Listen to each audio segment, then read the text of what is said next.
مولانا جلال الدین رومی رحمۃ اللہ علیہ کے کلام عارفانہ مثنوی مانوی کی دوسری جلد کے آغاز میں مثنوی کے اردو مترجم قاضی سجاد حسین نے جلد دوم کا جو تعارف پیش کیا ہے اور اس میں جو اہم اصطلاحات استعمال کی گئی ہیں ان کی جو تشریح پیش کی ہے وہ اب پیش کی جا رہی ہے۔ مولانا روم رحمۃ اللہ علیہ اور مثنوی۔ مولانا جلال الدین رومی 1207 عیسوی میں بلخ میں پیدا ہوئے، جو آج کل مملکت افغانستان کے زیر نگیں ہے۔ اس تاریخ ولادت پر مورخین کا اتفاق ہے، لیکن مولانا کی کتاب فیہ ما فیہ کی ایک عبارت سے پتہ چلتا ہے کہ مولانا رحمۃ اللہ علیہ خوارزم شاہ کے سمرقند کے محاصرے کے جو کہ 1207 عیسوی میں ہوا تھا چشم دید واقعات بیان کر رہے ہیں۔ اس سے یہ معلوم ہوتا ہے کہ مولانا کی پیدائش یقیناً اس سے کم از کم 10-12 سال قبل ہو چکی تھی۔ بلخ اس دور میں علمی اور دینی مرکز تھا۔ قدیم زمانے میں یہ شہر بدھ مذہب کا بھی مرکز رہ چکا تھا۔ ہو سکتا ہے کہ تصوف کے قدیم رجحانات میں جھلکنے والے بعض بدھ افکار اسی شہر کی دین ہوں۔ حضرت ابراہیم بن ادہم رحمۃ اللہ علیہ اس شہر کی پیداوار ہیں۔ دنیا سے ان کی بیزاری گوتم بدھ کے زہد اور ترک دنیا سے بہت ملتی جلتی ہے۔ مولانا روم رحمۃ اللہ علیہ نے بچپن میں فلسفی مفکر امام فخر الدین رازی کا زمانہ بھی پایا تھا۔ امام رازی رحمۃ اللہ علیہ کو سلطان خوارزم کے دربار میں بہت رسوخ تھا اور سلطان کو صوفیوں کے خلاف کر دینے میں ان کا بہت بڑا حصہ تھا۔ 1209 عیسوی میں صوفی مجدد الدین بغدادی کے نہر جیجون میں ڈوب کر جان دے دینے کا سبب بھی یہی بنے تھے۔ مولانا روم رحمۃ اللہ علیہ کے والد شیخ بہاؤالدین ولد سے بھی امام کے تعلقات اچھے نہ تھے۔ مولانا روم رحمۃ اللہ علیہ بھی دینی معاملات میں عقل و فلسفہ کی مداخلت کو ناپسند کرتے تھے۔ ان کے دوست اور شیخ شمس الدین تبریزی تو امام فخر الدین رازی کو الکافر الاحمر یعنی سرخ کافر کے لقب سے یاد کرتے تھے۔ مولانا روم کا یہ شعر گر با استدلال کار دیں بدے فخر رازی رازدار دیں بدے، یعنی اگر دین کا معاملہ دلیل بازی پر موقوف ہوتا تو فخر الدین رازی دین کے رازدار ہوتے، بھی ان حالات کی غمازی کرتا ہے۔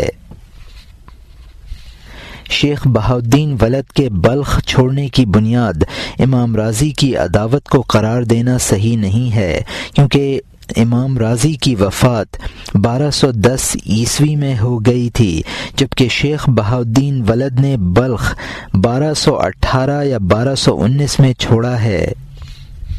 شیخ بہاؤالدین 1220 عیسوی میں وسط روم میں پہنچے۔ یہاں سے مولانا جلال الدین رومی کے نام کے ساتھ رومی کی نسبت شروع ہوئی۔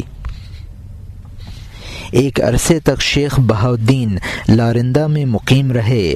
مولانا روم رحمۃ اللہ علیہ کی والدہ کی یہاں ہی وفات ہوئی۔ لوگ آج بھی اس قبر اور مسجد کی زیارت کو جاتے ہیں جو مولانا رحمۃ اللہ علیہ نے ان کی یادگار میں بنائی تھی۔ مولانا روم رحمۃ اللہ علیہ نے یہاں ہی جوہر نامی ایک سمرقندی دوشیزہ سے شادی کی، جس سے ان کے عزیز ترین بیٹے سلطان ولد پیدا ہوئے، جو آگے چل کر مولانا روم رحمۃ اللہ علیہ کے خلیفہ دوم اور مولانا رحمۃ اللہ علیہ کے بہترین سوانح نگار اور ان کی کتابوں کے شارح بنے۔ سلطان علاؤالدین قیقباد نے شیخ بہاؤالدین ولد کو کرمان یعنی لارندہ میں بلوا لیا تھا۔ کرمان قونیہ سے 100 کلومیٹر جنوب مشرق میں واقع ہے۔ سلطان علاء الدین نے قلعے کے قریب ایک ٹیلے پر ایک عالیشان مسجد تعمیر کرائی۔ قونیہ اس دور میں پر رونق مدرسوں اور مسجدوں سے آباد تھا۔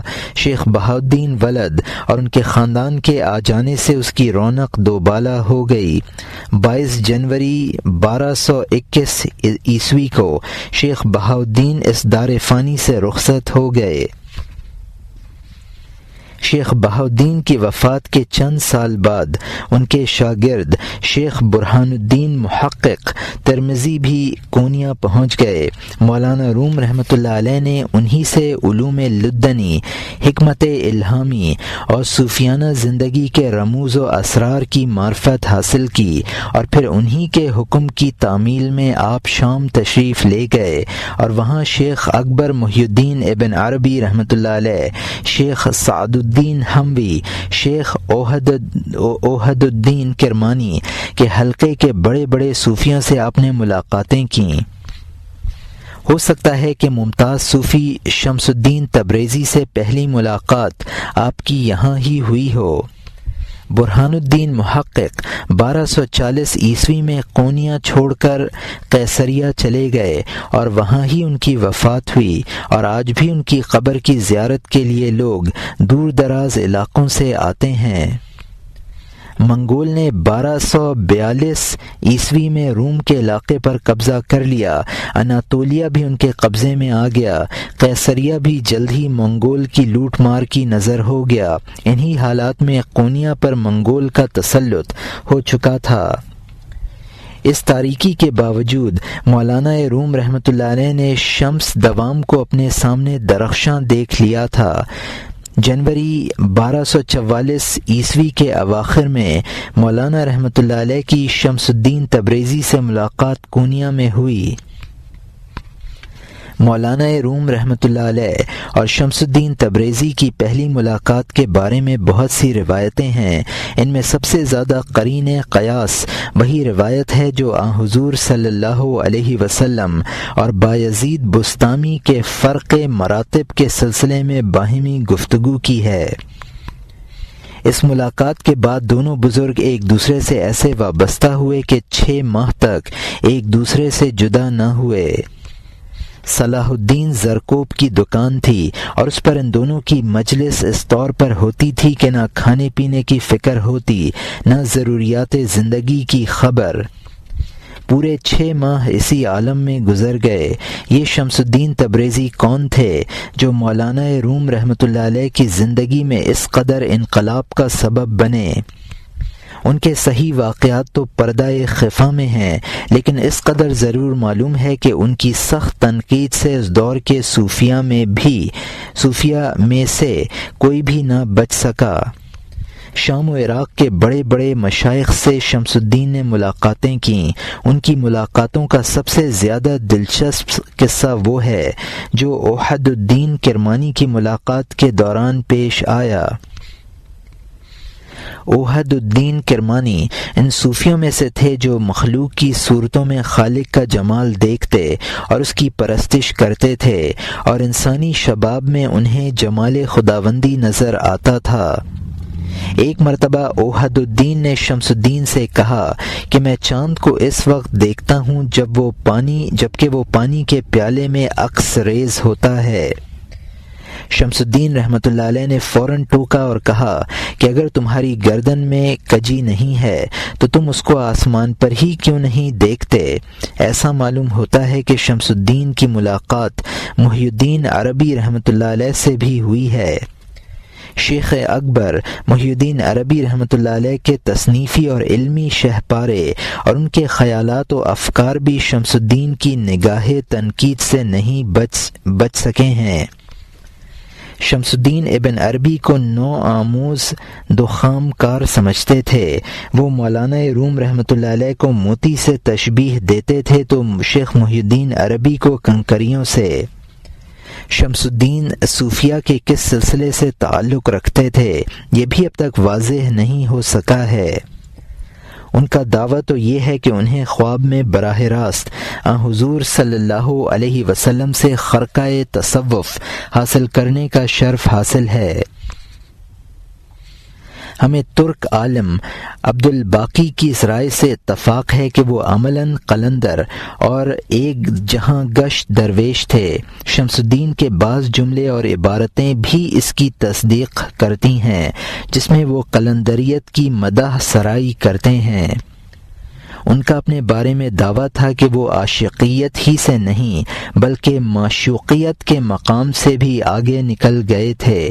وہ تمام مراحل طے کر کے قطب المعشوقین کے مقام پر سرفراز تھے۔ سخت حیرت ہے کہ شمس الدین کی چند ماہ کی صحبت سے مولانا روم رحمۃ اللہ علیہ نے تمام سماجی ذمہ داریاں بلکہ فرائض اور واجبات کو بھی بالائے طاق رکھ دیا تھا۔ اسی بنیاد پر مولانا رحمۃ اللہ علیہ کے متعلقین میں غیظ و غضب کی وہ آگ بھڑکی کہ شمس الدین کو قونیہ چھوڑنا پڑا۔ اس جدائی کا مولانا روم رحمۃ اللہ علیہ پہ یہ اثر پڑا کہ ان کو اپنا غم ہلکا کرنے کے لیے رقص و سرور اور نغمہ موسیقی کی پناہ لینی پڑی۔ ایک عرصے کے بعد مولانا رحمۃ اللہ علیہ کو پتہ چلا کہ شمس الدین شام کے مرغزاروں میں فروکش ہیں، تو مولانا رحمۃ اللہ علیہ نے اپنے بیٹے سلطان ولد کو ان کو واپس لانے کے لیے روانہ کیا۔ شمس الدین واپس آئے تو مولانا رحمۃ اللہ علیہ پر سرور و انبساط کا عالم طاری ہوا۔ دونوں کی ملاقات ہوئی تو یہ تمیز کرنا مشکل تھا کہ ان میں طالب کون ہے اور مطلوب کون ہے۔ مولانا رحمۃ اللہ علیہ نے ان کو قونیہ کا پابند کرنے کے لیے کیمیا نامی ایک دوشیزہ سے ان کی شادی کرا دی، اور پھر دونوں میں ہفتوں بلکہ کئی ماہ مسلسل روحانی اور وجدانی گفتگو میں گزرنے لگے۔ یہ بات پھر مولانا رحمۃ اللہ علیہ کے عقیدت مندوں پر گراں گزرنے لگی، جس سے ان کے اندر پھر شمس الدین کے خلاف غم و غصے کے جذبات بھڑک اٹھے۔ اسی دوران 1248 عیسوی میں کیمیا کا انتقال ہو گیا تو پھر شمس الدین قونیہ سے ایسے غائب ہوئے کہ ڈھونڈنے سے بھی کبھی نہ ملے۔ شمس الدین کی اس روپوشی کے بارے میں متضاد کہانیاں ملتی ہیں۔ بعض روایات بتاتی ہیں کہ شمس الدین قونیہ سے نامعلوم مقام کی طرف رخصت ہوئے۔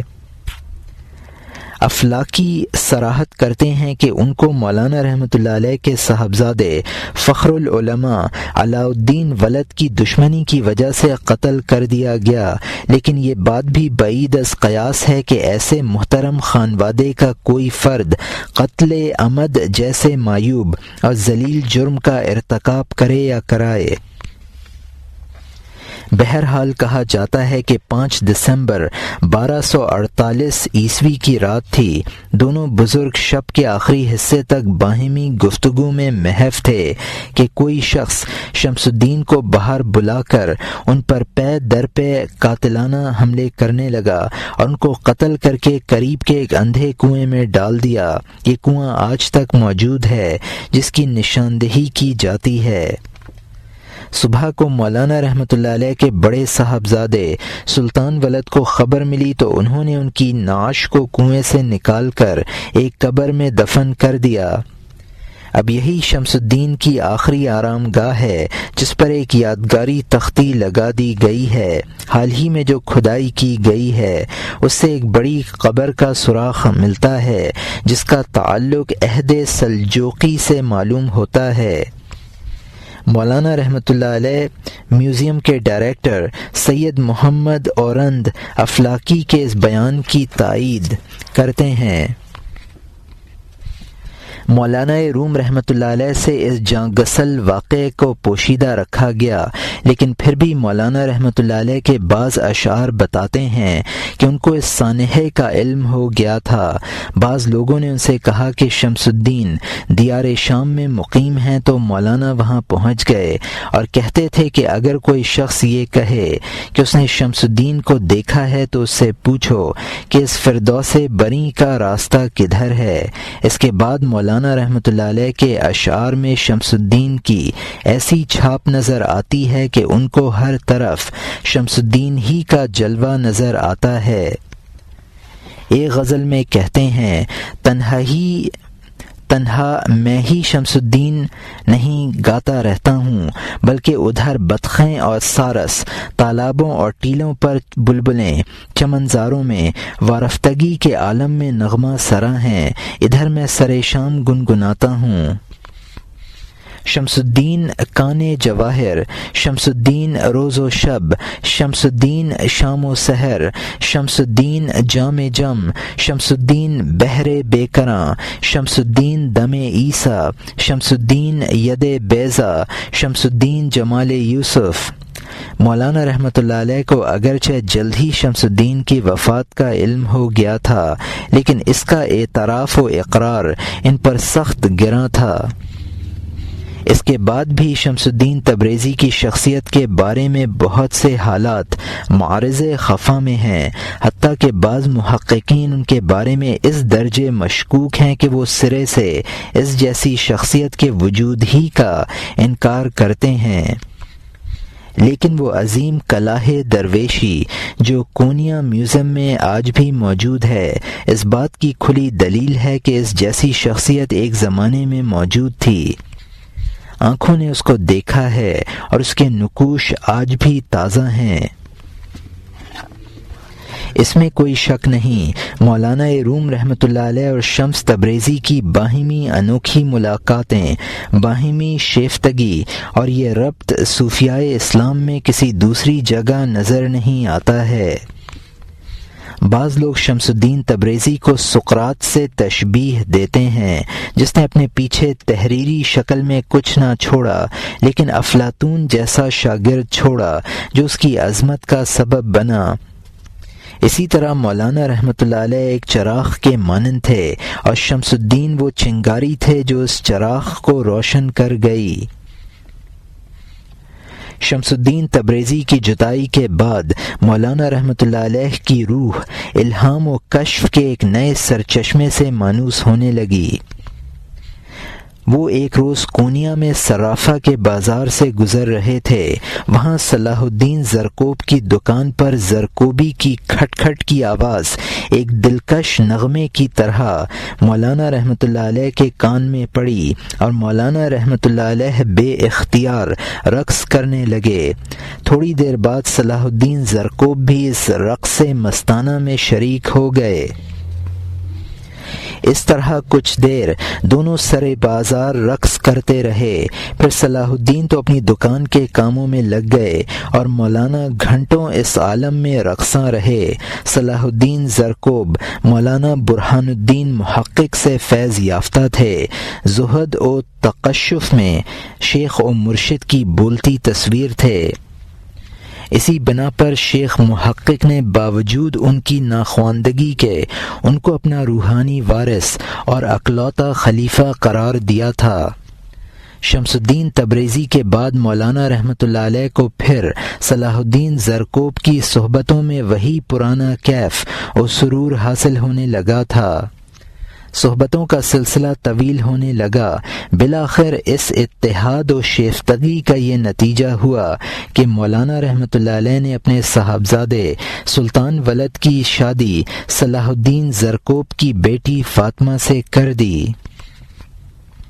ایک وقت آیا کہ صلاح الدین بیمار ہوئے، مولانا رحمۃ اللہ علیہ ان کی تیمارداری میں اس قدر منہمک اور مصروف ہوئے کہ اپنے معمولات سے بھی غافل رہے اور بہت ہی کم صلاح الدین سے جدا ہوتے تھے۔ جب وہ وقت آیا کہ صلاح الدین زرکوب اس دنیا سے رخصت ہوئے اور ان کی روح عالم ارواح کے تصرفات سے لطف اندوز ہونے لگی تو مولانا رحمۃ اللہ علیہ تدفین سے فارغ ہو کر گھر واپس آئے۔ مولانا رحمۃ اللہ علیہ نے ان کا جو مرثیہ لکھا اس میں تحریر فرمایا: اے وہ شخص جو زمین و آسمان کو چھوڑ جانے پر کبھی روتا تھا، تیرے عہد زریں کی یاد میں ہوش و حواس اشک بار ہیں اور روح کرب زدہ اور غم گسار ہے، اب کوئی نہیں جو تیری جگہ لے سکے۔ مکان و لامکان تیرا ماتم کر رہے ہیں، جبرائیل امین کے پر تیرے غم میں پیلے پڑ گئے ہیں، انبیاء اولیاء و انبیاء سب کی آنکھیں نم ہیں۔ اے صلاح الدین، تم ایک بلند پرواز برق رفتار طائر تھے، تم کیا اڑے کہ وہ شاخ بھی اڑ گئی جس سے کبھی تم تیر کی مانند اڑتے تھے۔ یہ بتا دینا بھی مناسب ہے کہ مولانا رحمۃ اللہ علیہ صوفیانہ جذب و کیف اور رقص و سرور میں منہمک رہنے کے باوجود عین اسی وجدانی کیفیت کے دوران بھی صحیح شرعی رائے یا فتویٰ دینے سے کبھی قاصر نہ رہے۔ سپہ سالار نے جنہیں برسوں مولانا رحمۃ اللہ علیہ کی خدمت کا موقع ملا ہے، نماز اور اس کے آداب سے ان کے شغف اور ان کی طویل روزہ کشی کا ذکر تفصیل سے کیا ہے۔ مولانا رحمۃ اللہ علیہ کا حسن سلوک، حسن معاشرت اور شریعت کی غیر معمولی پابندی ہی لوگوں کو ان کے در تک کھینچتی تھی۔ مولانا رحمۃ اللہ علیہ کے دروازے خواص اور مالداروں سے زیادہ عوام اور غریبوں کے لیے کھلے رہتے تھے۔ مولانا رحمۃ اللہ علیہ کے معتقدین میں جہاں مردوں کے انبوہ در انبوہ نظر آتے ہیں، وہاں معتقد عورتوں کی بھی ایک بڑی تعداد ہے۔ سلطان غیاث الدین کی بیگم جو کونیا سے قیصریہ چلی گئی تھیں، جب مولانا رحمۃ اللہ علیہ کی جدائی برداشت نہ کر سکیں تو انہوں نے ایک بازنطینی آرٹسٹ سے مولانا کی تصویر بنوائی جس کو وہ اپنی جان سے بھی زیادہ عزیز رکھتی تھیں۔ خود مولانا کی پوتی سلطان ولد کی صاحبزادی ایک عرصے تک کامیابی کے ساتھ طریق مولویت کی نشر و اشاعت کرتی رہیں۔ مولانا رحمۃ اللہ علیہ کی دوسری بیوی کرا خاتون کو بھی وہ روحانی مقام حاصل تھا کہ مولانا ان کو سارائے ثانی اور مریم زمانہ کے الفاظ سے یاد کرتے تھے۔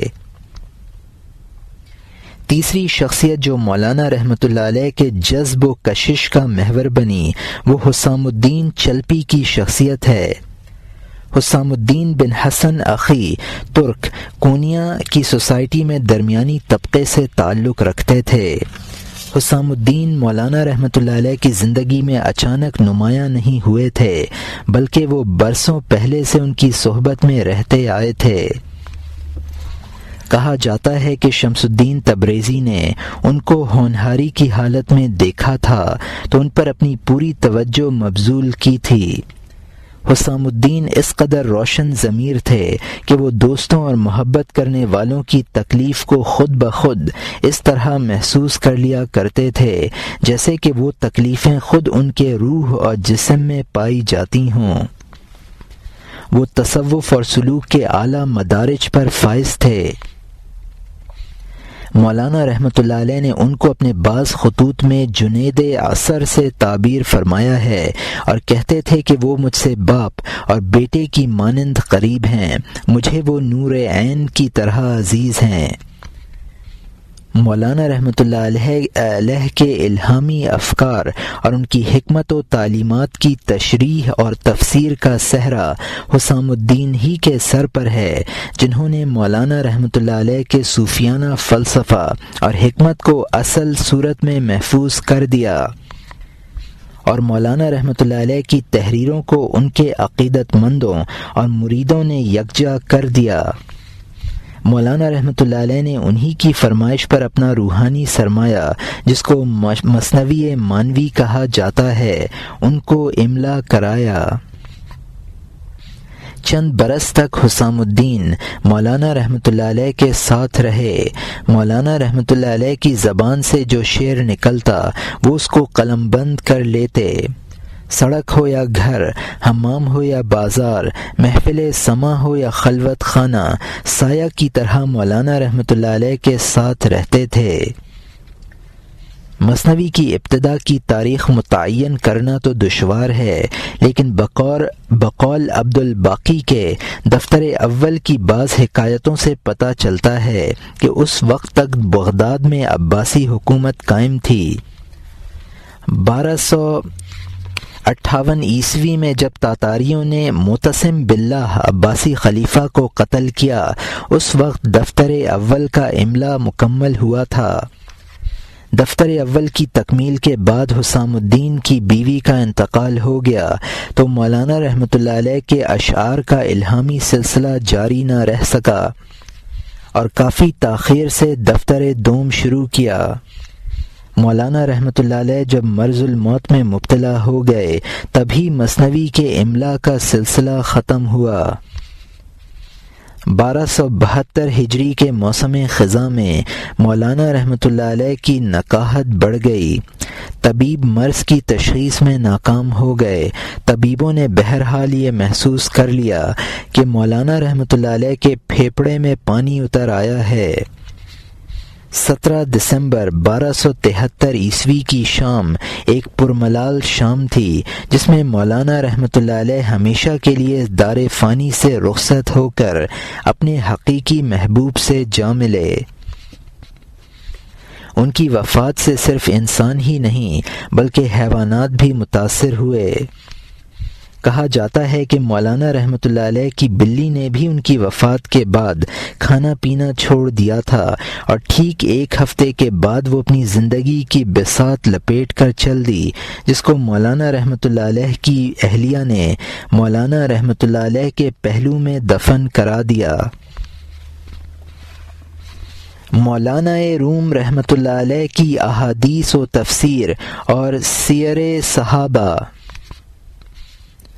اس موضوع پر میں دفتر اول کے مقدمہ میں کچھ باتیں لکھ چکا ہوں۔ اس سلسلے میں آیات کی تفسیر سے متعلق حضرت مولانا عبدالحی لکھنوی رحمۃ اللہ علیہ نے رسالہ غایت المقال میں تحریر فرمایا ہے کہ حضرات صوفیہ بعض آیات کی ایسی تفسیر کرتے ہیں جس پر کوئی نقل شاہد نہیں ہوتی ہے۔ اس پر بعض جہلا ان کو کفر کی طرف منسوب کرنے لگتے ہیں، لیکن یہ درست نہیں ہے کیونکہ ان کی مراد حقیقی تفسیر نہیں ہوتی ہے بلکہ صرف ایک اشارہ مقصود ہوتا ہے۔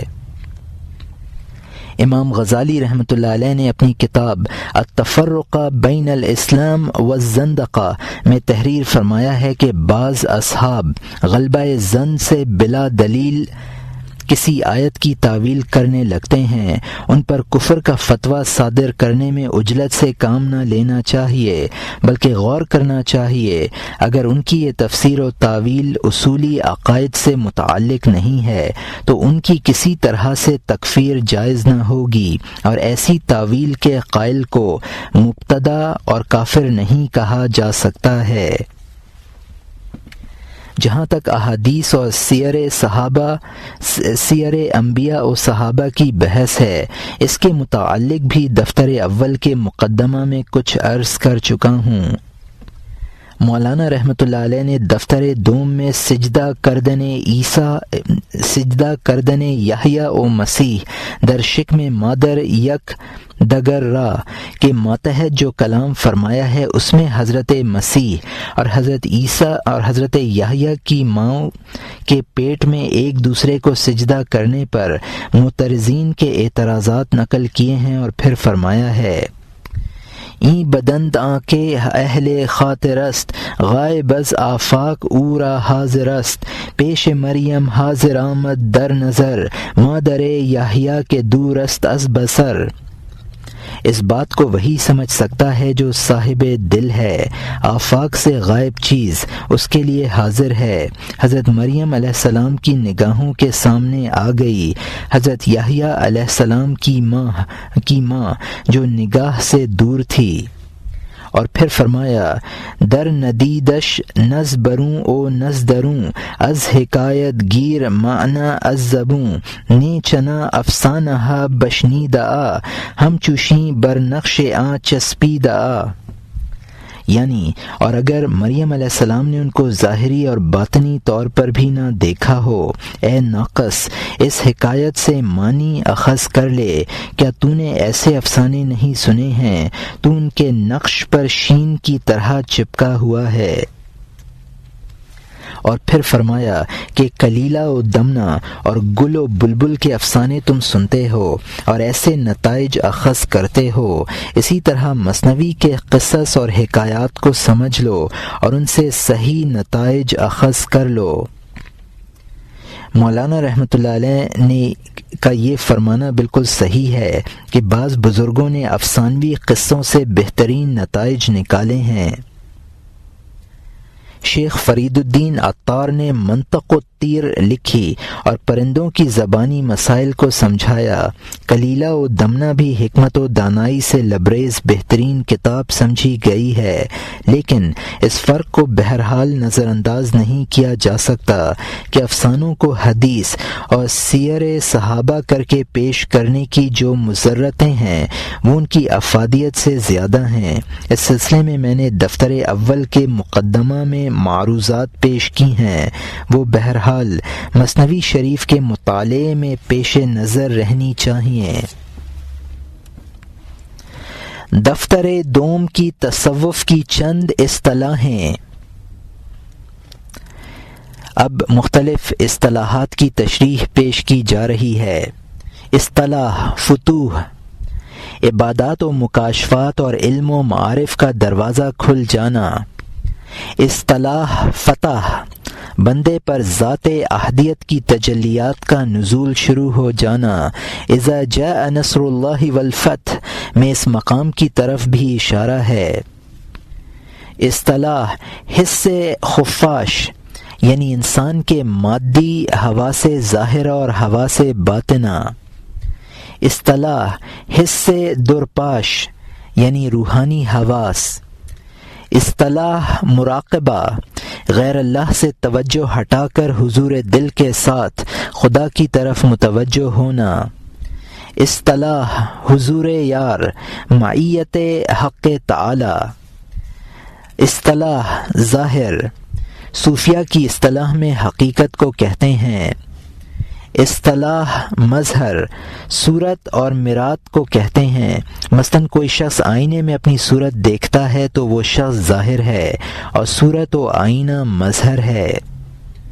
اصطلاح روح، صوفیہ کی اصطلاح میں صورت نوعیہ کو کہتے ہیں۔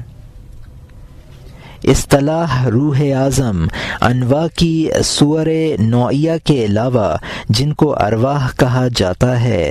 صوفیہ ایک اور روح مانتے ہیں جو ذات باری سے سب سے پہلے صدور میں آئی ہے اور وہ تمام ارواح کی مربی ہے، اس کو روح اعظم کہا جاتا ہے، اور یہی روح اعظم روح محمدی ہے، جیسا کہ حدیث اول ما خلق اللہ نوری، سب سے پہلے اللہ نے میرا نور پیدا فرمایا ہے، میں مذکور ہے۔ اصطلاح لاہوت، ذات باری بلا لحاظ اسماء و صفات۔ اصطلاح جبروت، مرتبہ صفات باری تعالی۔ اصطلاح ملکوت، مرتبہ اسماء باری تعالی۔ اصطلاح حضیرہ قدس، وہ مقام ہے جس میں ملائے اعلیٰ اور روح اعظم کے انوار کا باہمی تداخل ہوتا ہے۔ اصطلاح ملائے اعلیٰ، افضل ملائکہ کی جماعت۔ اصطلاح علم الیقین، وہ علم ہے جو کسی سچے خبر دینے والے کی خبر سے حاصل ہو، جیسے کسی سچے انسان کے کہنے سے آگ کے جلانے کا علم۔ اصطلاح عین الیقین، وہ علم ہے جو خود اپنی آنکھ کے دیکھنے سے حاصل ہو، مثلاً آگ کے جلانے کا علم، جبکہ آگ سے کسی چیز کو جلتے ہوئے اپنی آنکھ سے دیکھا۔ اصطلاح حق الیقین، وہ علم ہے جو اپنی ذات پر تجربہ کرنے سے حاصل ہو، جیسا کہ آگ کے جلانے کا علم، جبکہ خود آگ نے اس کو جلایا ہو۔ اصطلاح قطب الاقطاب غوث اعظم، وہ ولی ہوتا ہے جو تمام عوالم پر فرما روا ہوتا ہے اور بقائے عالم کا سلسلہ اس کی بقا سے قائم رہتا ہے اور دوسرے تمام اولیاء اس کے تابع ہوتے ہیں۔ شیخ اکبر رحمۃ اللہ علیہ نے فتوحات مکیہ میں فرمایا ہے کہ ان قطبوں سے بعض کو خلافت باطنہ کے ساتھ خلافت ظاہری بھی حاصل ہوتی ہے، جیسا کہ خلفائے اربعہ امام حسن، حضرت امیر معاویہ، حضرت عمر بن عبدالعزیز، اور بعض کو محض خلافت باطنی حاصل ہوتی ہے، جیسے شیخ احمد سبتی، شیخ بایزید بستامی رحمۃ اللہ علیہ وغیرہ۔ مولانا بحر العلوم نے فرمایا ہے قطب حقیقی اور غوث ازلی حضور صلی اللہ علیہ وسلم کی روح مبارک ہے، دنیا کے دیگر اقطاب اس روح پاک کے خلیفہ ہیں، اور ان اقطاب میں سے بعض کو تحکم عظیم حاصل ہے، اور یہ مقام شیخ محی الدین عبد القادر جیلانی رحمۃ اللہ علیہ کو حاصل تھا۔ مولانا اشرف علی تھانوی صاحب رحمۃ اللہ علیہ اپنی کتاب کلید مثنوی میں تحریر فرماتے ہیں کہ سالک پر ابتداً حق تعالی کے افعال کا ظہور ہوتا ہے، اس کو تجلی افعال کہتے ہیں، پھر صفات کا ظہور ہوتا ہے، اس کو تجلی صفات کہتے ہیں، پھر ذات بحت کا اس کو تجلی ذات کہا جاتا ہے۔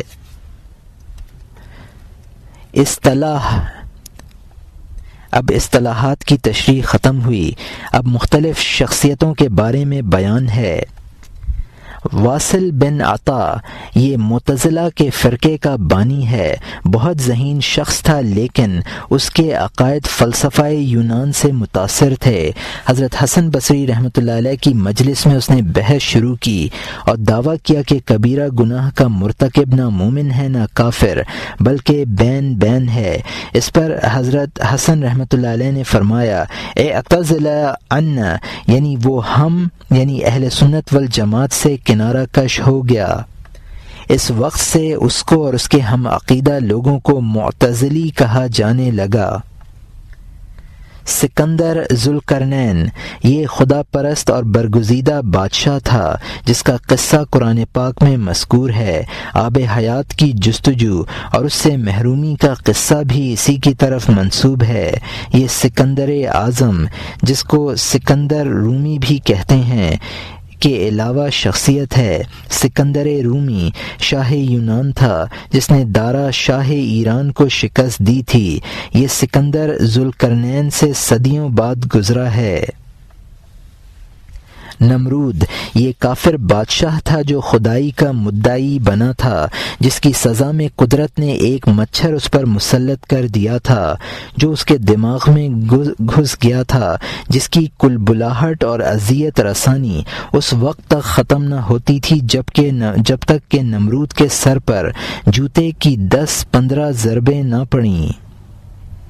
خضر علیہ السلام حضرت خضر علیہ السلام کے نسب اور خاندان اور حالات سے متعلق مستند روایات ہمیں کم ملتی ہیں۔ بہرحال اس قدر ثابت ہے کہ حضرت موسیٰ علیہ السلام نے ان سے ملاقات کی تھی اور وہ علم لدنی اور تکوینیات کے بہت بڑے عالم تھے۔ تفسیر خازن میں مذکور ہے کہ اکثر علماء اس بات کے قائل ہیں کہ وہ زندہ جاوید شخصیت ہیں، اور اہل معرفت اور صوفیہ اس عقیدے پر متفق ہیں۔ جرجیس علیہ السلام یہ حضرت عیسیٰ علیہ السلام کے ایک حواری کے شاگرد تھے، فلسطین میں رہتے تھے۔ اس دور میں موصل کا بادشاہ بہت بڑا ظالم تھا جو لوگوں کو بت پرستی پر مجبور کرتا تھا۔ انہوں نے اس کو نصیحت کی تو اس نے ان کے قتل کے احکام جاری کر دیے۔ یہ متعدد بار قتل کیے گئے، لیکن قدرت الہی ہر بار ان کو زندہ کر دیتی تھی۔ اس معجزے سے بہت سے لوگ ان کے پیرو ہو گئے، لیکن سرکشوں کی سرکشی ختم نہیں ہوئی اور بالآخر وہ انہی کے ہاتھوں شہید ہوئے۔ سامری بنی اسرائیل میں ایک شخص گزرا ہے۔ حضرت موسیٰ علیہ السلام جس وقت کوہ طور پر گئے تو اس نے قوم میں شرارت پیدا کر دی، ایک گوسالہ بنا کر قوم کو اس کی پرستش پر لگا دیا، جس سے حضرت موسیٰ علیہ السلام بہت برہم ہوئے اور اس کو بددعائیں دیں، جس سے وہ تباہ و برباد ہو گیا۔ برسیسا بنی اسرائیل میں سے ایک عیسائی راہب کا نام ہے جو بڑا عبادت گزار تھا۔ 70 سال تک عبادت الہی میں مصروف رہا، لیکن شیطان نے اس پر غلبہ حاصل کیا۔ اس کو ابتداً عملیات سکھائے جس سے اس کی بہت شہرت ہوئی۔ شاہ وقت کی ایک لڑکی اس کے پاس دعا کرانے آئی تو اس سے زنا کر بیٹھا۔ شہزادی حاملہ ہو گئی تو اس کو قتل کر ڈالا۔ اس کی پاداش میں وہ کفر کی حالت میں قتل کیا گیا۔ امام محمد بن عسکری رحمۃ اللہ علیہ حضرت حسین رضی اللہ عنہ کی اولاد میں سے ہیں، اور یہ اثناء اشعری شیعہ صاحبان کے 12ویں امام ہیں، اور ان کے عقیدے کے مطابق ان کو حضرت خضر کی طرح عمر جاوید دی گئی ہے، اور وہ اس وقت سر مرائی مقام کے غار میں روپوش ہیں۔ قیامت کے قریب ان کا ظہور ہوگا، اور ان صاحبان کے نزدیک وہی مہدی موعود ہیں جو قیامت کے قریب ظاہر ہو کر دنیا سے ظلم و فساد کو مٹائیں گے۔ اہل سنت ان کی وفات کے قائل ہیں، اور مہدی موعود بھی ان کو نہیں کہتے ہیں، بلکہ مہدی موعود محمد بن عبداللہ کو مانتے ہیں، جو حضرت حسن رضی اللہ عنہ کی نسل سے ہوں گے، اور قیامت کے قریب ان کا ظہور ہوگا۔ بلعم بن باعور بنی اسرائیل یا قوم عمالقہ میں سے ایک بہت بڑا زاہد و عابد اور مستجاب الدعوات شخص تھا۔ شیطان نے اس کا اغوا کیا تو وہ حضرت موسیٰ علیہ السلام کا مخالف ہو گیا، جس کے پاداش میں اس کی تمام برکتیں مسلوب ہو گئیں اور کفر کی حالت میں اس کی موت ہوئی۔ عوج بن عنق قوم عمالقہ میں سے ایک کافر شخص کا نام ہے، جس کے قد اور عمر کے بارے میں مبالغہ آمیز قصے منقول ہیں۔ قاضی ثناء اللہ صاحب رحمۃ اللہ علیہ نے تفسیر مظہری میں اس کے حالات نقل کرنے کے بعد تحریر فرمایا ہے کہ اس کے حالات بغوی نے بہت مبالغہ آمیز لکھے ہیں، جن کو کسی طرح عقل قبول نہیں کرتی ہے، اور محدثین بھی ان کا انکار کرتے ہیں۔ ہاں، وہ قوم جہانبرہ میں سے ایک بڑے قد اور بڑی طاقت کا آدمی تھا، اور یہ قوم بہت قد آور ہیبت ناک تھی۔ ابو عامر راہب یہ مدینے کا رہنے والا تھا۔ اس نے حضور صلی اللہ علیہ وسلم کی ہجرت سے قبل مسیحیت اختیار کر لی تھی اور تورات و انجیل کا کافی مطالعہ کر لیا تھا۔ حضور صلی اللہ علیہ وسلم کی ہجرت سے قبل نبی آخر الزماں کی بشارتیں لوگوں کو سناتا تھا، لیکن حضور صلی اللہ علیہ وسلم کی ہجرت کے بعد اس کو حسد و رشک پیدا ہو گیا اور حضور صلی اللہ علیہ وسلم کی مخالفت کرنے لگا۔ حضور صلی اللہ علیہ وسلم نے اس کو فہمائش کی مگر کوئی اثر نہ ہوا۔ جنگ بدر کی فتح کے بعد یہ مدینہ طیبہ سے بھاگ کر مکہ معظمہ میں جا بسا اور قریش کو حضور صلی اللہ علیہ وسلم کے خلاف بھڑکاتا رہا۔ جنگ احد میں قریش مکہ کے ساتھ مسلمانوں پر حملہ آور ہوا اور اسی نے مسلمانوں پر سب سے پہلا تیر چلایا۔ پھر جب مکہ فتح ہو گیا تو یہ بھاگ کر ہرقل شہنشاہ روم کے دربار میں پہنچ گیا اور وہاں بیٹھ کر مسلمانوں اور حضور صلی اللہ علیہ وسلم کے خلاف سازشیں کرنے لگا۔ منافقوں نے قباء میں مسجد زرار اسی کے مشورے سے بنائی تھی اور ان کا ارادہ تھا کہ اس کو بلا کر اس مسجد میں بٹھائیں اور مسلمانوں میں تفرقہ پیدا کریں۔ حضور صلی اللہ علیہ وسلم نے اس سازش کو کامیاب نہ ہونے دیا اور یہ منافقانہ حالت میں مدینہ نہ پہنچ سکا اور اسی حالت میں روم میں مرا۔ جعفر طرار یہ ایک بہت بڑا ہیلہ ساز اور چالاک شخص تھا، جیب تراشی میں بھی ماہر تھا۔ اس نے 2 مصنوعی پر بھی بنوائے تھے جن کے ذریعے یہ ٹڈوں کی طرح اچھل کود کر لیتا تھا۔ مذہبی فرقے اب مختلف مذہبی فرقوں کے بارے میں بتایا گیا ہے۔ مشبہہ وہ فرقہ ہے جو خدا کو مخلوقات اور ممکنات سے تشبیہ دیتا ہے۔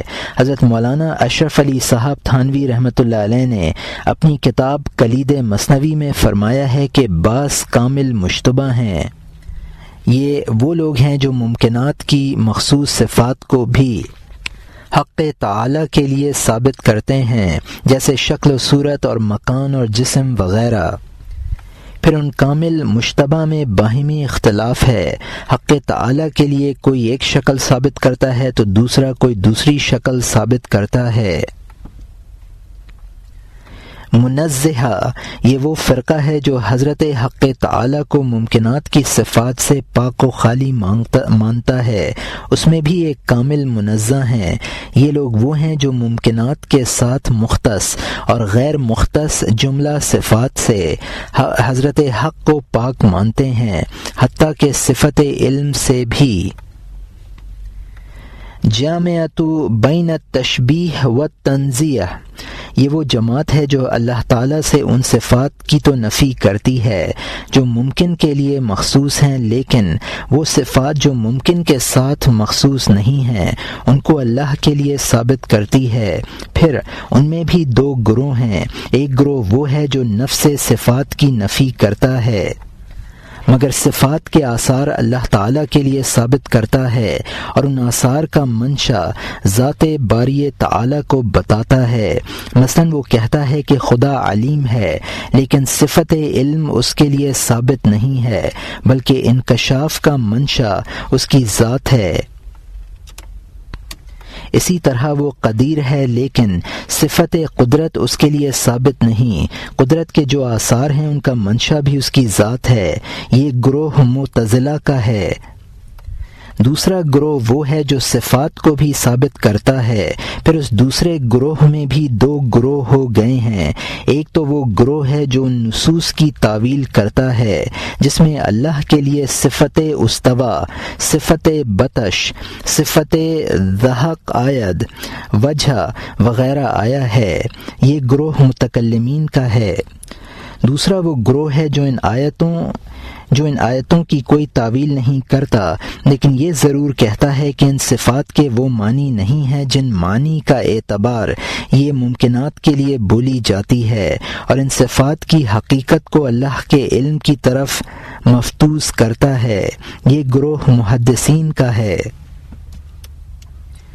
معتزلہ یہ فرقہ والحل ابن عطا کا پیرو ہے۔ اس کی بہت سی شاخیں ہیں جن کے عقائد یہ ہیں: قرآن مخلوق ہے، بندہ اپنے افعال کا خالق ہے، تقدیر کا عقیدہ غلط ہے، کبیرہ گناہ کرنے والا مومن نہیں ہے، خدا کی صفات نہیں ہیں۔ دہریہ وہ فرقہ ہے جو خدا کو نہیں مانتا ہے اور کہتا ہے کہ عالم کا کاروبار بغیر کسی متصرف کے خود چل رہا ہے اور اسی طرح قدیم سے چلا آ رہا ہے۔ چونکہ یہ خود دہر اور زمانے کو متصرف مانتا ہے، اس لیے ان کو دہریہ کہا گیا ہے۔ سنویہ یہ فرقہ دو خداؤں کا قائل ہے، ایک کو یزداں کہتا ہے جو خالق خیر ہے، دوسرے کو اہرمن کہتا ہے جو خالق شر ہے۔ فرقہ اباہیہ یہ فرقہ اس بات کا قائل ہے کہ اگر انسانی قلب کا تصفیہ ہو جائے تو پھر اس کے لیے ہر کام جائز ہے، پھر اس کے لیے شریعت کے اوامر اور نواہی یکساں ہیں، اس سے کسی کبیرہ گناہ کا بھی مواخذہ نہ ہوگا۔ جبریہ اس فرقے کے عقائد ہیں کہ بندہ اپنے افعال میں مجبور محض ہے۔ اس فرقے کے انتہا پسند بندے کی طرف افعال کی نسبت کرنے کو ایسا ہی مانتے ہیں جیسا کہ جمادات کی طرف کسی فعل کی نسبت کی جائے۔ قدریہ یہ فرقہ تقدیر کا منکر ہے اور بندے کو اپنے افعال پر قادر مطلق مانتا ہے۔ سوفسطائیہ یہ فرقہ توہم پرست فلاسفہ کے گروہ کا پیرو ہے۔ یہ فلاسفہ اشیاء کی حقیقت کے منکر ہیں، ان کی کئی شاخیں ہیں۔ انادیہ یہ فرقہ اشیاء کی حقیقت کا منکر ہے اور کہتا ہے کہ جن کو حقیقتیں سمجھا جاتا ہے وہ محض اوہام اور خیالات ہیں۔ عندیہ یہ فرقہ بھی اشیاء کی حقیقت واقعیہ کا منکر ہے اور کہتا ہے کہ جس چیز کی جو حقیقت فرض کر لی جائے وہاں اس کی حقیقت ہے۔ جوہر کو اگر جوہر فرض کر لیا جائے تو وہ جوہر ہے، اگر اس کو عرض فرض کر لیا جائے تو وہ عرض ہے۔ لا ادریہ اس فرقے کا عقیدہ ہے کہ نہ کسی چیز کے وجود کا علم ممکن ہے نہ عدم کا، بلکہ ہر چیز کا عدم و وجود مشکوک ہے اور یہ شکوک بھی مشکوک ہی ہے۔ سجاد حسین 29 محرم الحرام 1396 ہجری، 1 فروری 1976 عیسوی۔ اور یہاں جلد دوم کے تعارف کا اختتام ہوتا ہے جو کہ کتاب کے اردو مترجم سجاد حسین نے لکھا ہے۔ اب مثنوی کے جلد دوم کا آغاز کرتے ہیں۔